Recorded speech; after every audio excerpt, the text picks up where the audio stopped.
Atentamente se envíe un cordial saludo. Esta presidencia saluda a los alumnos de la Universidad de León, invitados por la diputada Pilar Ortega Martínez, quienes nos acompañan el día de hoy en la Cámara de Diputados. Sean bienvenidas y bienvenidos. También están presentes alumnos de la Universidad Autónoma de México, carrera de Derecho de Coajimalpa, a invitación del diputado Francisco Javier Saldívar Camacho. Sean bienvenidas y bienvenidos a la Cámara. Tiene la palabra la diputada Marta Tagle Martínez, del Grupo Parlamentario de Movimiento Ciudadano, hasta por 5 minutos.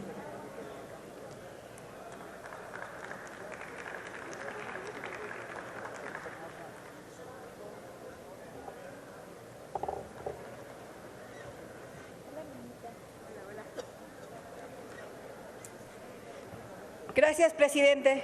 Gracias. Posterior a un proceso que comenzó el 26 de noviembre del 2018, con la presentación, discusión y aprobación del dictamen en la Comisión de Puntos Constitucionales, para ponerlo a discusión de este pleno el 14 de marzo de este año, advertimos desde el principio sobre las deficiencias y el trasfondo del contenido de dicho dictamen, que reformaba diversos artículos constitucionales en materia de consulta popular y revocación de mandato. Desde Movimiento Ciudadano dijimos que era un dictamen que tenía que ser revisado y corregido por la colegisladora, el Senado de la República, pues se había diseñado desde la óptica del control político.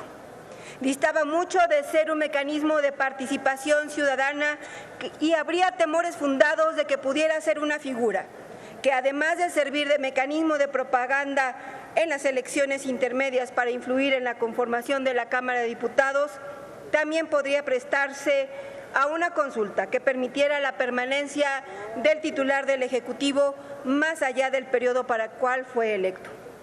Situaciones como la consulta ilegal sobre la ley Bonilla reforzaban esos temores.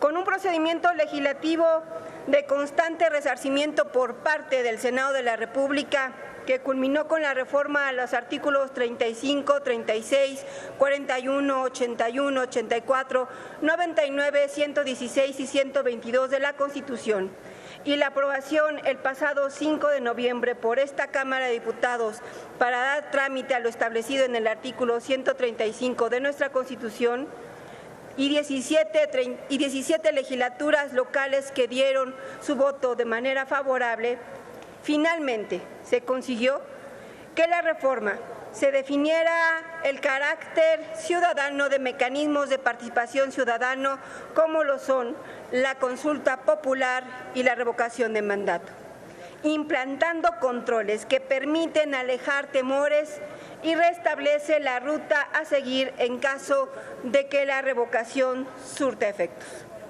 En cuanto a la consulta popular, quedó establecido que será sobre temas de trascendencia nacional y deberá ser solicitada por lo menos con el 2% de los ciudadanos inscritos en la lista nominal.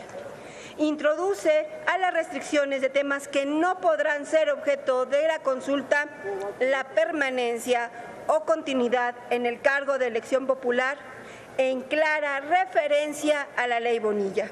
Ni tampoco se podrán hacer consultas en materia de obras de infraestructura en ejecución, para no repetir casos como la interrupción de obras como el Aeropuerto Internacional.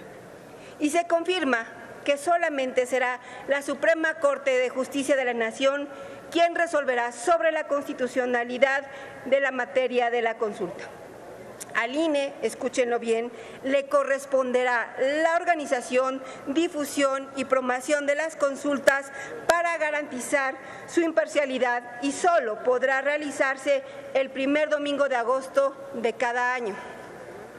Una modificación fundamental que el Senado hizo fue establecer que solamente sean los ciudadanos quienes puedan iniciar la solicitud para el proceso de revocación de mandato.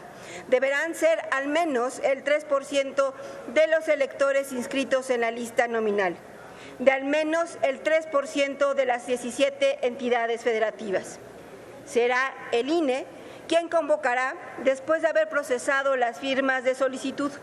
Organizará el proceso de votación para la revocación de mandato, que deberá realizarse 3 meses después de haber cumplido el primer trienio. No podrá coincidir con jornadas electorales federales y locales y será por una sola ocasión en el sexenio. Prohíbe el uso de recursos públicos para la recolección de firmas, la promoción y propaganda relacionados con el proceso de revocación, así como la prohibición de contratación privada de medios de comunicación. Establece que es el Tribunal Electoral quien resolverá impugnaciones, hará el cómputo final y emitirá, en su caso, la declaratoria de revocación. En caso de revocar el mandato del presidente, se establece que provisionalmente la ocupará quien presida el Congreso y en 30 días el Congreso nombrará quien concluya el periodo. Con esta reforma, es la ciudadanía quien tiene la llave para activar mecanismos de participación ciudadana para incidir en las principales decisiones de nuestro país y para quitar malos gobernantes. El mandato de la revocación de mandato lo tienen las y los ciudadanos después de esta reforma. Y, por supuesto, Movimiento Ciudadano está a favor de esta, porque sí es un mecanismo de participación ciudadana. Es cuanto, presidenta. Gracias. Tiene la palabra la diputada